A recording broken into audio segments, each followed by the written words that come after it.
Yes, in general, but you know, I've worked with Focus over the years, and I think they're a fantastic charity, and you know, this is a problem that is very, very visible in our cities around the country, and I think you can't really escape it. You know, you're walking around town and you see it, and so it's something that I thought I'd like to help out with. It's a great idea, and you know, it's very proactive, and that's the sort of thing that I like to support.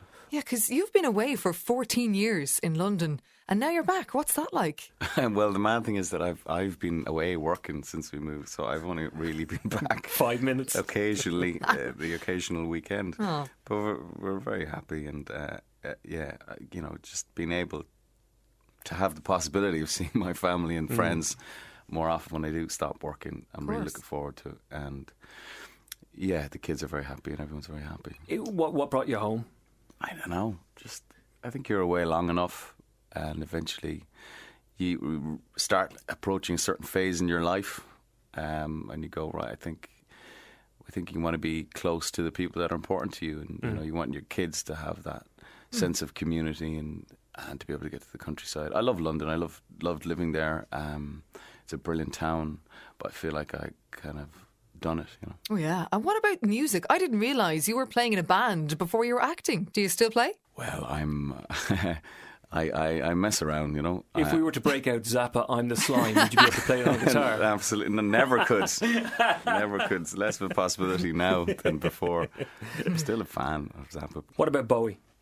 Yeah, it's terribly sad. Oh, man. You know, I know it's a couple of weeks later, but we've had, you know, quite a lot of big... I mean, even in the acting world, what about Alan Rickman? Yeah. That's also very, very sad, yeah.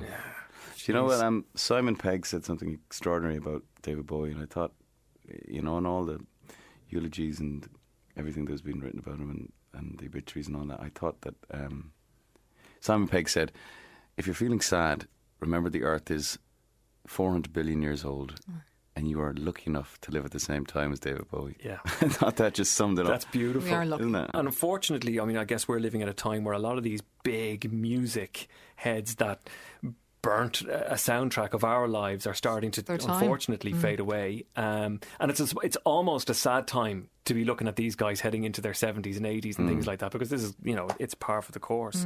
Listen, I wanted to ask you one quick thing about being an actor, right?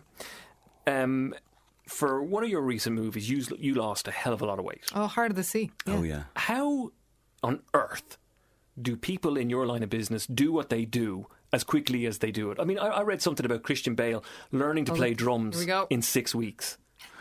He was good on the drums. I saw that movie. Yeah, I always say, if you've nothing else to do in your life... Yeah, because it's your job, isn't it? You're being paid to learn these things. You're going to have to do it, aren't you? You can't get out of it, because in 6 weeks' time or whatever it may be, the cameras are going to start rolling, and you're either going to look like a clown or you're going to look like you've got some facility for it. So is it just day in, day out, you're in there, learn? Yeah, and well, actors learn a lot of pointless skills very quickly and then forget about abandon them very quickly. Yeah, that tends to be the way. I read HHH during the summer. You're going to be doing that as well, aren't you? Well, there's two versions of that story. Yeah. So I shot a film called Anthropoid with Jamie Dornan, which is based on the same real life events that HHH is based on. So there's two films being shot about the same story, which is it's a phenomenal read. Yeah, it's a great book. It's a great book, but I'd heartily recommend you go and see Anthropoid. Okay. I hear you. Of course. And I'm fully all over that.